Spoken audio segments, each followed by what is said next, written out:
आज खूप सारी कामं झालेली आहेत. चला सुरुवात मी डीमार्टच्या कामापासून करते. मी डीमार्टला गेली होती. येतेवेळी काही सामान घेऊन आली. जातेवेळी यांच्यासोबत गेली होती, येतेवेळी रिक्षाने आली. कारण मग यांना टाईम नव्हता. त्यासाठी बिस्किट्स वगैरे संपलेले घरात. सध्या गवंड्यांचं काम चालू आहे. गवंड्यांना द्यावं लागतं. त्यासाठी मग डीमार्टमधूनच एकदम मोठं पॅकेट आणलं की बरं पडतं. नमस्कार, मी मनस्वी. मनस्वीच लाईफमध्ये तुमचं मनापासून स्वागत करते. राशन पण घेऊन आले लवकर जाऊन आणि इथं भाजी पण घेऊन आलेत. शेपूची भाजी आणि कोथिंबीर आणलेत. तसं तर कांदे टोमॅटो सगळं संपलं होतं, आणायचं होतं, पण मला हे न सांगता गेले डायरेक्ट मार्केटला. त्याच्यामुळे ते सगळं सांगायचं राहूनच गेलं. आणि इथे माझा आता स्वयंपाक चालू आहे. चपातीचं पीठ मळून ठेवलेलं आहे.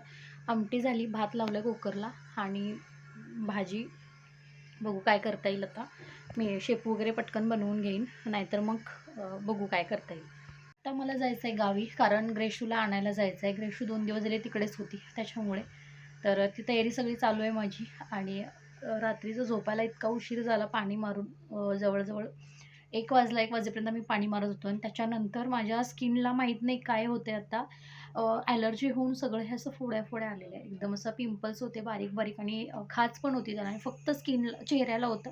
आणि जवळजवळ 2-2:30पर्यंत मी जागी होती, कारण मला अजिबात झोपच लागत नव्हती. हे सगळं पूर्ण खाज येत होती, त्याच्यामुळे इचिंग होत होतं तिकडे, त्याच्यामुळे. आणि सकाळी उठून बघते तर काहीच नाही, सगळं पूर्ण क्लीन आहे. तर माहीत नाही काय होतं, एकदा आता दाखवावं लागणार स्किन स्पेशालिस्टला, कारण हे आता बरेच दिवस होते. तेलकट काही खाल्लं की लगेच चेहऱ्यावर त्याचे इफेक्ट जाणवत आहेत. उन्हामध्ये गेलं की त्रास होतो आहे. म्हणजे उन्हामध्ये गेलं की मला पहिल्यापासूनच त्रास आहे, पण आत्ता तो जास्त वाटतो आहे मला.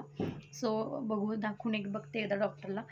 तर चला, हे मी भाज्या आता निवडत बसत नाही, पटकन ही पिशवीमध्ये बांधून ठेवते. फक्त कोथिंबीरची जी ही देठं आहे त्याच्यामध्ये माती आहे खूप, तर ही देठं तेवढी कापून घेते आणि मग पिशवीमध्ये भरून ठेवते. आणि बघू संध्याकाळी किंवा उद्या वगैरे निवडता येतील. तर चला, मला आता निघायचं आहे. वाजलेत 9, 9:30ची माझी बस आहे, तर पटकन आवरून मला निघायचं आहे.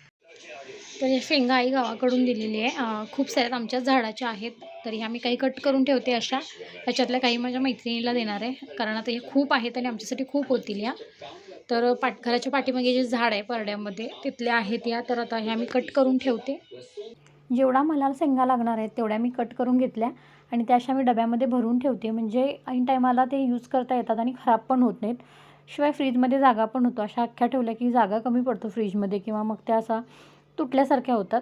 सो हे इझी पडतं. आणि थोड्या शेंगा मी मैत्रिणीला देणार आहे आणि थोड्यांच्या कामावर काहींचे मित्र आहेत त्यांना पण देणार आहे, कारण खूप सारे आहेत, एवढ्या आम्हाला यूज होणारच नाहीत त्याच्यामुळे. तर ह्या मैत्रिणीला देण्यासाठी काढून ठेवलेत. नारळ फोडून फोडून एवढी खोबरी जमाजलेत. बघू आता ह्याचं काय करता येईल.